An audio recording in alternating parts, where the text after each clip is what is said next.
اللہ ان کو جزائے خیر۔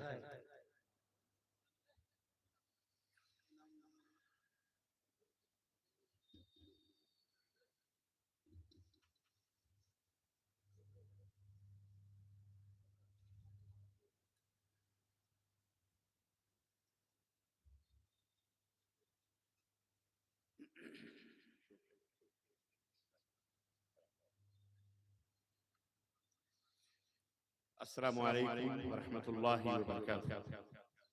ان الحمد للہ نحمده ونستعینه ونستغفره ونؤمن به ونتوکل علیہ ونعوذ باللہ من شرور انفسنا ومن سیئات اعمالنا من يهده الله فلا مضل له ومن يضلل فلا هادي له واشهد ان لا اله الا الله واشهد ان محمدا عبده ورسوله اما بعد فإن خير الحديث كتاب الله وخير الهدي هدي محمد صلى الله عليه وسلم وشر الأمور محدثاتها وكل محدثة بدعة وكل بدعة ضلالة وكل ضلالة في النار. قال الله تبارك وتعالى: يا أيها الذين آمنوا اتقوا الله حق تقاته ولا تموتن إلا وأنتم مسلمون. يا أيها الناس اتقوا ربكم الذي خلقكم من نفس واحدة وخلق منها زوجها وبث منهما رجالا كثيرا ونساء واتقوا الله الذي تساءلون به والأرحام إن الله كان عليكم رقيبا. يا أيها الذين آمنوا اتقوا الله وقولوا قولا سديدا يصلح لكم أعمالكم ويغفر لكم ذنوبكم ومن يطع الله ورسوله فقد فاز فوزا عظيما. اللهم صل على محمد وعلى ال محمد كما صليت على ابراهيم وعلى ال ابراهيم انك حميد مجيد. اللهم بارك على محمد وعلى ال محمد كما باركت على ابراهيم وعلى ال ابراهيم انك حميد مجيد. تمام قسم کی حمد و ثنا کی بڑائی اور بڑائی اس اللہ عز و جل کے لیے لائق و زیبا ہے جس نے ہمیں اور آپ کو پیدا فرمایا، اور بیش بہا درود و سلام اس ذات مبارکہ مطہرہ جن کا نام نامی اسم گرامی علی مشتبہ محمد مصطفیٰ صلی اللہ علیہ وسلم. معزز علماء کرام، آج بتاریخ 5 شوال 1445 ہجری مطابق 15 اپریل سن 2024 عیسوی اجتماع میں جو جامعہ دارالہدیٰ جامعہ عثمان بن عفان اور کلیہ حفصہ للبنات کے اہتمام اس جامعہ کے اجتماع جو اجلاس منعقد ہوا ہے، اس میں جس موضوع پر گفتگو کرنے کی سعادت حاصل کر رہا ہوں یا جس موضوع پر گفتگو کرنے کا حکم دیا گیا ہے، ابھی آپ نے فضیلت الشیخ عبد الرحمن فیضی حفظہ اللہ کے زبان سے سماعت فرمایا. اصلاح معاشرے کی اصلاح انشاءاللہ تبارک و تعالی اس موضوع پر گفتگو ہوگی. اللہ عز و جل سے دعا ہے کہ اللہ تعالیٰ کہنے اور سننے سے زیادہ عمل کرنے کی توفیق عطا فرمائے. آمین یا رب العالمین.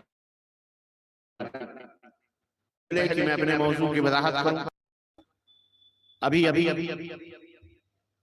عید کی مبارک گھڑیاں اور ان کے لمحات ہم سے بالکل جدا تو نہیں ہوئے، لیکن دھیرے دھیرے جدا ہوتے جا رہے ہیں. آج 5واں دن ہے. میں اپنے موضوع کی وضاحت کرنے سے پہلے آپ سب حضرات کو، اپنے دوستوں کو، بھائیوں کو، علماء کو، اپنی بہنوں کو، ماؤں کو، بیٹیوں کو عید کی مبارکباد پیش کرتے ہوئے اللہ سے دعا کرتا ہوں کہ تقبل اللہ منا ومنکم صالح اعمالنا. اللہ ہمارے اور آپ کے نیک اعمال کو قبول فرمائے. بولو آمین. اللہ رب العزت ہم نے اس ماہ مبارک میں جو کچھ بھی ٹوٹی پھوٹی عبادتیں کی ہیں، جو کچھ بھی قیام اور صیام کیا ہے، جو کچھ بھی صدقہ اور خیرات کیے ہیں، جو کچھ بھی نیکیاں کی ہیں، بار الہ ان تمام نیکیوں کے بدلے ہماری گردنوں کو جہنم سے آزاد فرما. اللہ تعالیٰ ہمارے ماں باپ کی گردنوں کو جہنم سے آزاد فرمائے، اللہ ہم سب کی گردنوں کو، دوست احباب اعزاء اقارب، بیوی بچے بھائی بہن، تمام مسلمان مومنات کی گردنوں کو جہنم سے آزاد فرمائے، اور اللہ عز و جل ہم سب کو جنت الفردوس میں اعلیٰ مقام عطا فرمائے، آمین یا رب العالمین۔ دوستو اور بھائیوں، میں آپ کی خدمت میں معاشرے کی اصلاح کے تعلق سے چند اہم اور ضروری باتیں کروں گا، اور اس کے بعد موقع ملا تو سوال و جواب کا بھی سلسلہ ہوگا۔ آپ کے سوالات اپنے ذہن میں رکھیے یا پرچے پر لکھ کے رکھیے، انشاءاللہ تعالی 15-20 منٹ آدھا گھنٹہ اس کا بھی ایک موقع دیا جائے گا۔ پر اس سے پہلے کہ میں اپنے موضوع کی طرف بڑھوں، ایک گزارش آپ حضرات سے اور اسٹیج پر بیٹھے ہوئے تمام احباب سے بھی، کہ میں کوئی بات اسی وقت کہہ پاتا ہوں جب مکمل طور پر مجھے خاموشی چاہیے ملے، جب سکون ملے، کسی کی میرے علاوہ کسی کی آواز نہ سنائی دے مجھے۔ اگر بچے کی بھی آواز سنائی دیتی ہے تو بہرحال تسلسل قائم نہیں رہتا اور بات کہیں کی کہیں نکل جاتی ہے۔ اس لیے آپ حضرات سے مؤدبانہ گزارش ہے کہ یہ مجلسیں ایک طرح سے عبادات کی مجلسیں، اجر و ثواب کے حاصل کرنے کی مجلسیں، اللہ اور اس کے رسول کے کلام کو سن کر ذہن و دماغ کو روشن کرنے کی مجلسیں ہیں، اپنی اصلاح کرنے کی مجلسیں، اللہ اور اس کے رسول کی حکمت بھری باتوں کو سن کر اپنے گاؤں، اپنی بستی، اپنا گھر، اپنے بیوی، اپنے بچوں کو سدھارنے، اپنے ارد گرد قرب و جوار کو صحیح کرنے کی مجلسیں ہیں۔ اس لیے یہ مجلسیں منعقد کی جاتی ہیں، اسی لیے یہ ادارے بھی گاؤں گاؤں بستی بستی قائم کیے جاتے ہیں، تاکہ ننھے منھے جو آپ کے نور نظر ہیں، جگر گوشے ہیں، آپ کے دل کے ٹکڑے ہیں، انہیں سنوارا جائے، سجایا جائے، ان کی تربیت کا، تعلیم کا بہترین انتظام کیا جائے۔ اور جس طرح بچہ جب پیدا ہوتا ہے اور آپ اسے ڈاکٹر کے پاس لے کے جاتے ہیں یا ہاسپٹل میں پیدا ہوتا ہے تو اسے سب سے پہلے پولیو کا انجیکشن لگایا جاتا ہے، اسی طرح سے جب بچہ چلنے پھرنے کے لائق ہوتا ہے، زبان اس کی کھلتی ہے، بولنے کے لائق ہوتا ہے، تو ہر ماں باپ کی خواہش ہوتی ہے کہ یہ اس کی زبان سے اللہ یا اس کے رسول کا نام نکلے، کلمہ شہادت پڑھے، یہ اللہ سے نزدیک ہونے کے کیا کیا ذرائع ہیں ان کو حاصل کرنے کی کوشش اور جدوجہد کرے۔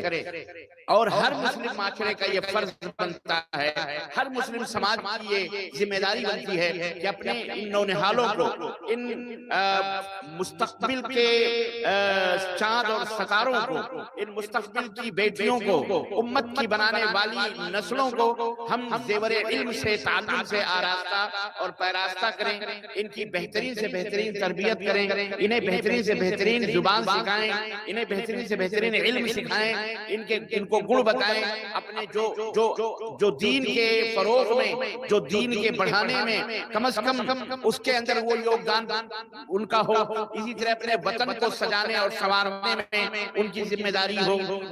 یاد رکھیے یہ تمام ہم سب کی ذمہ داریاں ہیں، ہر آدمی یہ چاہتا ہے کہ یہ مدارس، یہ مساجد، یا یہ خطبات جمعہ، یہ دروس، یہ جلسے، یہ اجتماعات، یہ بچوں کی اقامت گاہیں، یہ بچوں کے لیے ہاسٹل اور یہ اساتذہ اور یہ مدرسین، یہ اسی لیے بنائے جاتے ہیں کہ اس میں آپ کے بچوں کی تعلیم ہو، آپ کے بچے بہترین انسان بنے، جو دین کے سپاہی بھی ہوں، وطن کے بھی سپاہی ہوں، جو دنیا سے ظلم کو مٹانے کی ذمہ داریاں اپنے کندھوں پہ رکھنے کے لائق بن جائیں، جو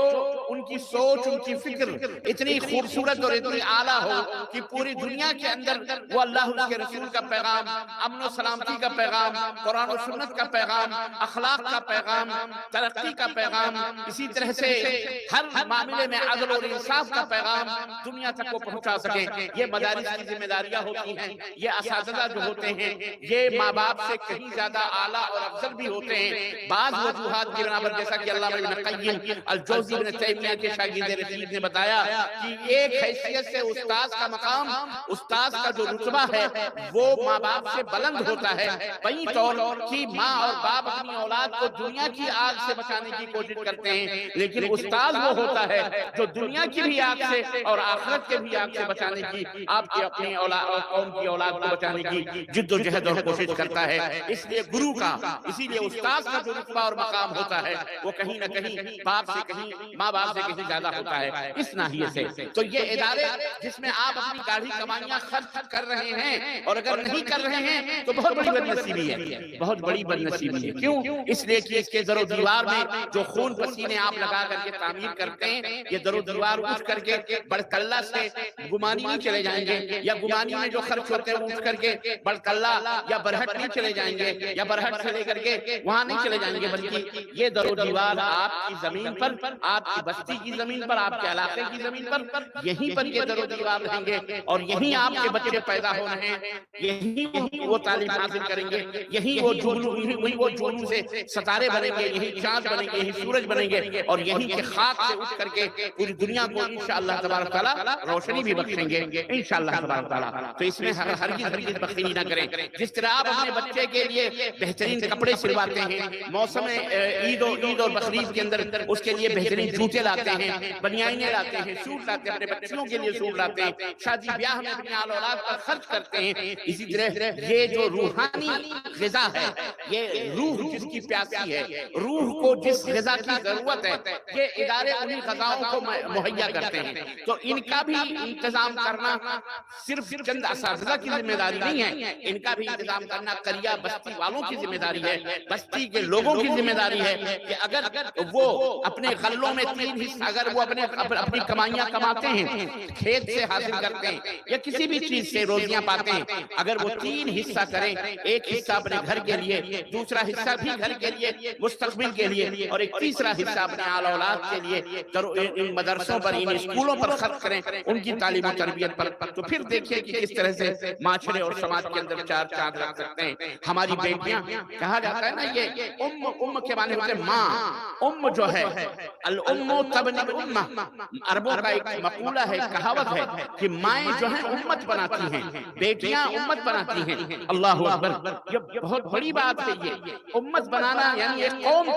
تعمیر کرنا ایک عورت کے ہاتھ میں ہوتا ہے۔ ہم اور آپ سب ایک ماں کے گود میں پلے ہوئے بڑے ہوئے لوگ ہیں۔ ہمیں اور آپ کو ہماری ماؤں نے جنم دیا ہے، ہمیں بولنا سکھایا، ہمیں چلنا سکھایا، انگلی پکڑ کر ہمیں ہر مصیبت سے بچایا، کھلایا پلایا۔ ایک ماں ہی ہے جو ہمیں اپنی زبان سے باپ کا بھی بابا کہلواتی ہے، اللہ بھی کہلواتی ہے، نبی صلی اللہ علیہ وسلم کا نام بھی بتلاتی ہے۔ ایک ماں ہی ہے، ماں ایک امت تعمیر کرتی ہے، ماں ایک امت بناتی ہے۔ اللہ اکبر۔ اس ناحیے سے اس کا رتبہ، اس کا مقام بہرحال اپنی جگہ مسلم ہے۔ تو اور بچوں کو پڑھانا، لڑکوں کو اور لڑکیوں کو، دونوں کو اللہ کے فضل و کرم سے بڑکلہ کے اندر جامعہ عثمان بن عفان اور اسی طرح سے کلیہ جو ہے بنات، کلیہ حفصہ للبنات جو ہے، یہ اسی خدمت کے لیے موجود ہے۔ اور میں بیٹھا ہوا اپنے کمرے میں آپ لوگوں کی اور مولانا ہمارے شیخ علی مرتضی علی حفظہ اللہ فیضی کی آواز میں سن رہا تھا، جہاں کہیں زیادہ کسی نے کہا ابھی تک شیخ جوش میں نہیں آئے ہیں، میں نے کہا کوئی بڑا اماؤنٹ کبھی ان کی نظروں میں نہیں آیا، کبھی جب جوش آتا ہے شیخ علی مرتضی صاحب تو ماشاءاللہ ایک دفعہ آیا، اور جزاک اللہ، تو بڑی خوشی ہوئی کہ ماشاءاللہ اہل بڑکلہ بیدار ہے۔ کوئی آج سے کوئی 20 سال یا 18 سال پہلے میں آپ حضرات کے اسی مدرسے کی سرزمین پر آیا تھا، شاید وہ میری زندگی کا پہلا موقع تھا جب میں نے یہاں چندہ ہوتے ہوئے سنا تھا اور دیکھا تھا، اور آپ کے جذبوں کی اور آپ کی روحانیت کی اور آپ کے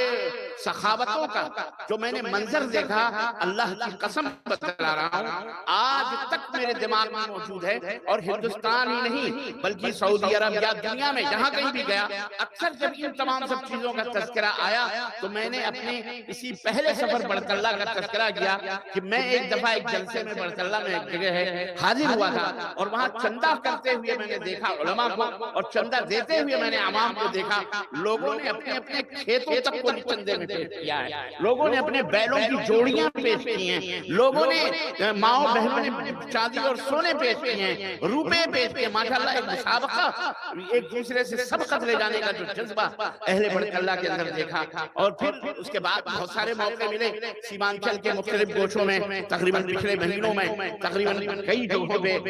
حاضر ہوا اور لیکچر دیا میں نے دیکھے، ماشاءاللہ بڑی خوشی اور مسرت ہوئی۔ تو انشاءاللہ یہ قوم کبھی برباد نہیں ہو سکتی انشاءاللہ تبارک تعالیٰ، اور نہ اسے مٹایا جا سکتا ہے جب تک یہ جذبہ، جب تک یہ حوصلہ، اور جب تک یہ عزم، اور جب تک یہ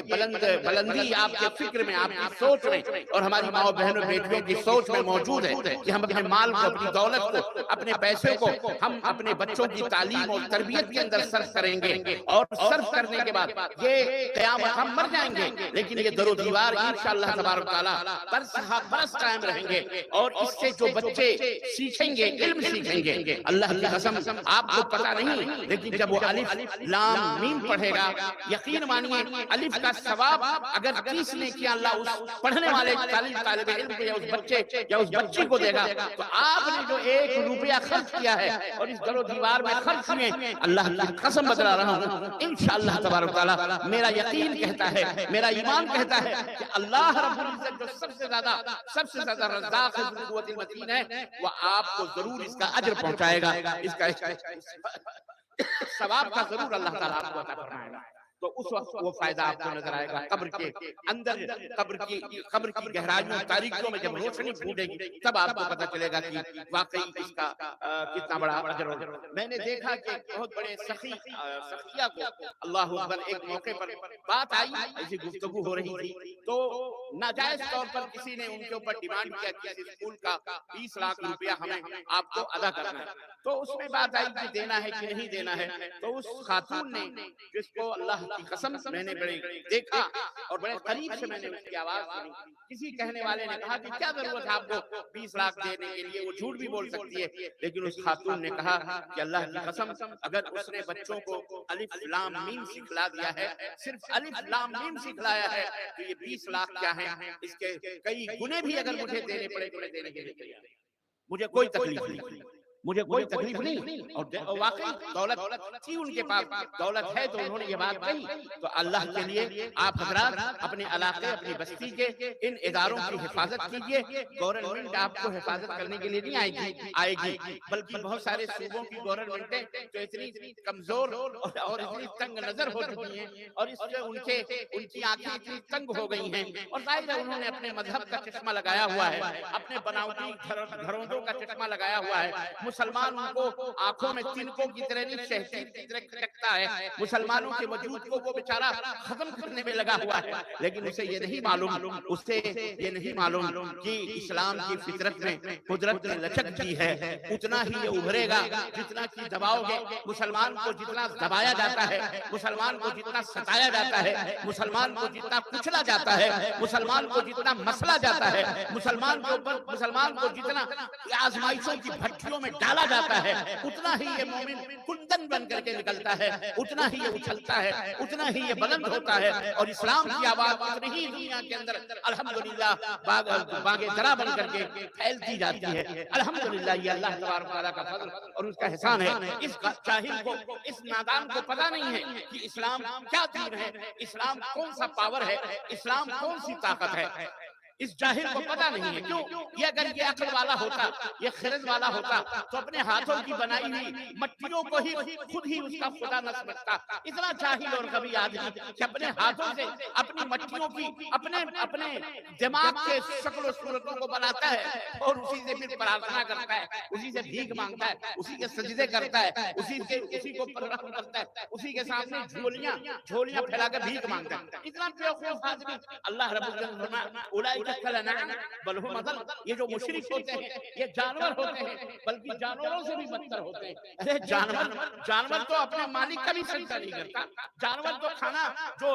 بھینسیں ہوتی ہیں، جو گائیں ہوتی ہیں، جو کھوٹوں کے اوپر بسی ہوئی رہتی ہیں، جنہیں ہم صبح شام گھاس ڈالتے ہیں، انہوں نے کبھی آپ کا سجدہ کیا؟ کبھی گھاس ڈالنے والوں کے پیر چھوئے؟ کبھی انہوں نے کسی کے بھیک مانگی؟ ارے یہ مرغی بھی جس کو ہم اپنے گھروں میں پالتے ہیں، یہ بھی اللہ یہ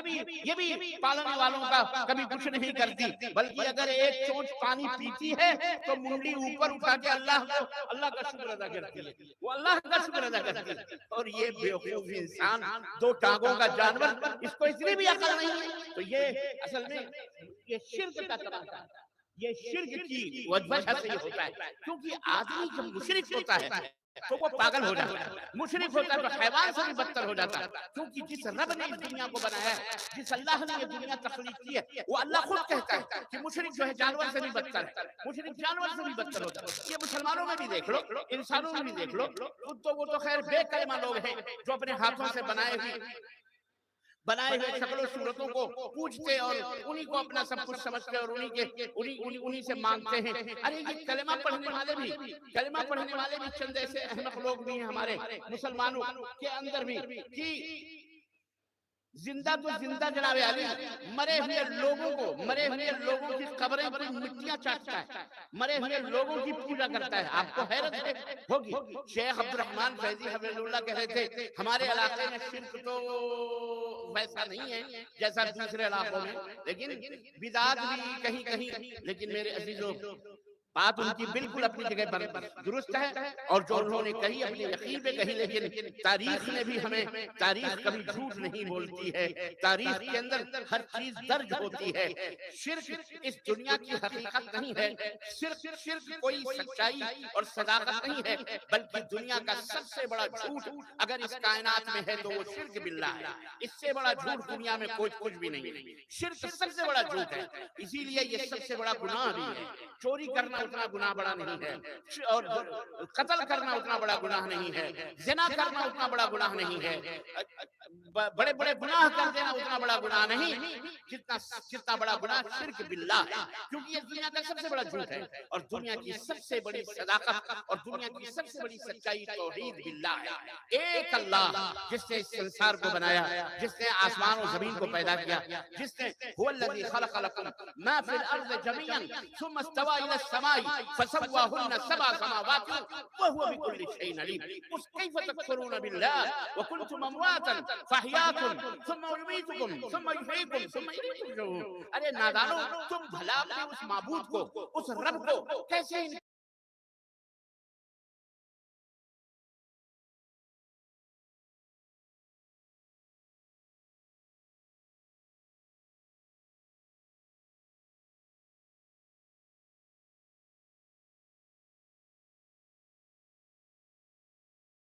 بھول جاتے ہو، کیسے اس کا انکار کرتے ہو، جس نے تم کو اس وقت پیدا کیا جب تم کچھ بھی نہیں تھے، مردہ تھے، مرے ہوئے تھے، پانی کا ایک قطرہ تھے، ماں کے پیٹ میں وہ قطرہ گیا تو اللہ نے هو الذی یصورکم فی الارحام کیف یشاء، اس نے اس قطرے کو گوشت خون کا لوتھڑا بنایا، پھر گوشت کا لوتھڑا بنایا، پھر اس گوشت میں ہڈیاں بنائی، پھر اس میں شکل و صورتیں بنائی۔ هو الذی یصورکم، تمہاری شکل و صورتوں کو اس نے بنایا جیسے اس نے چاہا، کسی کو گورا، کسی کو کالا، کسی کو سانولا، کسی کو لولا، کسی کو لنگڑا، کسی کو سلامتی کے ساتھ، کسی کو اندھا، کسی کو کانا، کسی کو بہرا، کسی کو کچھ، کسی کو کچھ، کوئی ددیال پہ گیا، کوئی ننیحال پہ گیا، کوئی مامے پہ گیا، کوئی چاچے پہ گیا، کوئی نانی پہ گیا، کوئی خالے پہ گیا، گیا کہ نہیں؟ ایک ہی گھر کے اندر 10 بچے، 5 بچے مختلف شکل و صورتوں کے اور مختلف دماغوں کے پیدا ہوتے ہیں، جبکہ ماں بھی ایک ہے، باپ بھی ایک ہے، میٹریل بھی ایک ہے، گائی مشین بھی ایک ہے، لیکن اس کے باوجود بھی شکلیں مختلف نکلتی ہیں۔ یہ کرشمہ ہے رب جلال کا، اس نے پیدا کیا۔ تو رب نے فرمایا جب تم کچھ بھی نہیں تھے اس نے پیدا کیا، پھر تم کو وہ مارے گا، پھر تم کو زندہ کرے گا، پھر تم کو اپنے اسی کے پاس پلٹ کر کے جانا ہے، اور وہ جنت اور جہنم کا فیصلہ کرے گا۔ وہ اللہ ہے جس نے تمہارے لیے زمین اور آسمان اور اس کے اندر جتنی بھی چیزیں تھیں سب کچھ بنایا، پھر عرش کے اوپر مستوی ہوا، اور اللہ ہر چیز کا جاننے والا، ہر چیز سے باخبر ہے۔ تو یہ اللہ ہے۔ خوش نصیبی ہے ہماری اور آپ کی مسلمانوں کہ اللہ نے ہمیں موحد بنایا ہے، ہمیں اللہ نے اپنا در بتایا ہے، ہم ایک اللہ کے در کے منگتا ہیں، ہم ایک اللہ کے در کے بھکاری ہیں، ہمارا ایک ہی معبود حقیقی ہے، ہم صرف ایک اللہ سے ڈرنے والے ہیں، ہم کسی اور مخلوق سے ڈرنے والے بولو نہیں ہے، چاہے وہ کوئی بھی ہو، ہم اللہ ہی سے ڈرنے والے ہیں۔ ہمارے دلوں کے اندر اسی کی محبت جاگ اٹھی ہے جس نے ہم کو بنایا، جس نے ہم کو پیدا کیا، جس نے ہمیں آسمان دیا، جس نے ہمیں زمین دی، جس نے ہمیں پانی دیا، جس نے ہمیں سردی دی، جس نے ہمیں گرمی دی، جس نے ہمیں روزی دی، آہار دیا، مختلف قسم کے اناج دیے، اور اللہ نے ہر قسم کے پھل فروٹ دیے، اسی اللہ نے دیے ہیں، تو ہم اسی لیے اس کی عبادت و بندگی کرتے ہیں۔ یا ایھا الناس اعبدوا ربکم الذی خلقکم والذین من قبلکم لعلکم تتقون الذي جعل لكم الأرض فراشا والسماء بناء وأنزل من السماء ماء فأخرج به من الثمرات رزقا لكم فلا تجعلوا لله أندادا وأنتم تعلمون۔ اے دنیا کے لوگوں، اے سنسار کے باسو، اپنے اس معبود کی، اپنے اس رب کی، اپنے اس مالک کی، پیدا کرنے والے کی پوجا کرو، عبادت کرو، اس سے پرارتھنا کرو، اسی سے بھیک مانگو، وہی مشکل کشا ہے، وہی حاجت روا ہے، وہی تمہارے دکھ درد کو دور کرنے والا ہے، وہی آرام دینے والا ہے، وہی موت و حیات بخشنے والا ہے،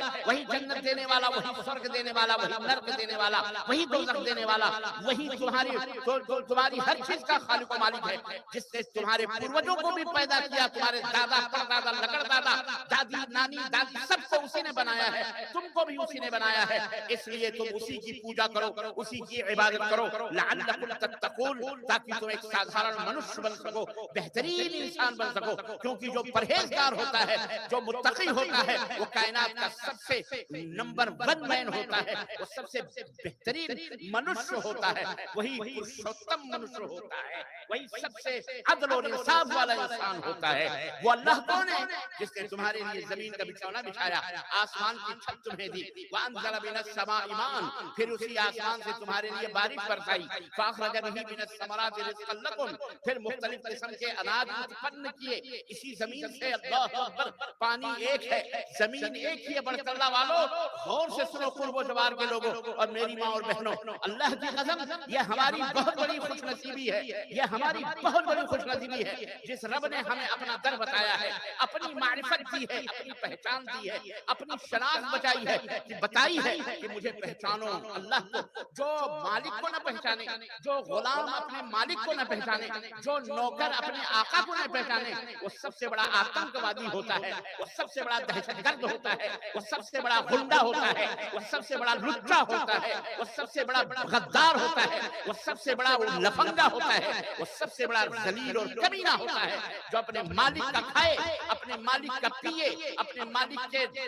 رحم و کرم پر جیے، اپنے مالک کا سب کچھ پاتے ہوئے پھر اسی سے اکڑے، پھر اسی کو آنکھیں دکھائے، پھر اسی کے گھر کے اوپر قبضہ کرے، پھر اسی سے غداری کرے، پھر اسی کو برا بھلا کہے، اور اپنے خود ساختہ دوستوں کو ان کو اپنا مالک سمجھے، وہ سب سے بڑا کمینہ اور ذلیل قسم کا انسان ہوتا ہے۔ لیکن اے مسلمانوں، اللہ کا شکر ادا کرو کہ اللہ نے تمہیں اپنا نوکر بنایا تو تمہیں اپنا در بھی بتلایا۔ الحمدللہ، اللہ تبارک تعالیٰ نے اسلام جیسی نعمت اور اسلام جیسی دولت سے ہمیں مالا مال کیا، لیکن یاد رکھو یہ ذمہ داری ہماری اور تمہاری ہے کہ جس طرح اللہ کی ان برکتوں سے، ان نعمتوں سے ہم فائدہ اٹھا رہے ہیں، ہمارے ارد گرد رہنے والے بہت سارے انسان نا واقف ہیں اور نہ جانکار نہیں ہیں، ان کو اس کا گیان نہیں ہے، اس کو ان کا علم نہیں ہے۔ یہ ہماری آپ کی ذمہ داری ہے کہ ہم ان کو ان کا علم دیں، ان کا گیان دیں، ان کی معرفت بتائیں، ان کو بتائیں کہ تمہارا سچا پیدا کرنے والا کون ہے، تمہارا معبود حقیقی کون ہے۔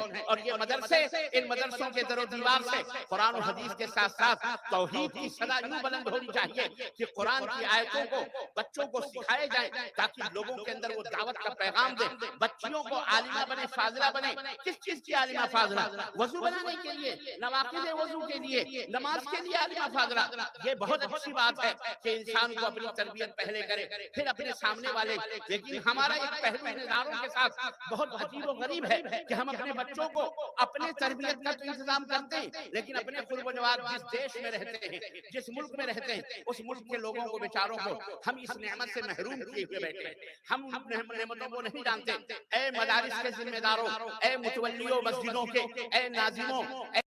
اے صدر، اے سیکریٹریوں، اے صدروں اور اے اساتذہ کرام اور اے معلموں، اے ذمہ داروں، ہمیں آپ سے میری دست گزارش ہے، میری آپ لوگوں سے درخواست ہے، کان کھول کر کے سنو، اللہ اکبر، اللہ اکبر۔ آج ہم اسی وجہ سے پیچھے ہیں کہ ہم نے نہ خود علم کیا نہ لوگوں کو اس کا علم پہنچایا۔ ہم دعوت کے اندر بھی فیل ہیں، تعلیم کے اندر بھی فیل ہیں۔ تعلیم اس حساب سے کہ ہم نے بچے کو حفظ جو کروا دیا، بڑی خوشی کی بات ہے۔ ہم نے عالم کا دستار باندھ دیا، پگڑی باندھ دی، بڑی اچھی بات ہے۔ لیکن اس سے 5 منٹ کے لیے آپ یہ کہیے کہ بیٹے ذرا کسی غیر مسلم کو اسلام کا پیغام پہنچا دے، اس کی بھاشا میں، اس کی زبان میں، ذرا تو اسلام کے بارے میں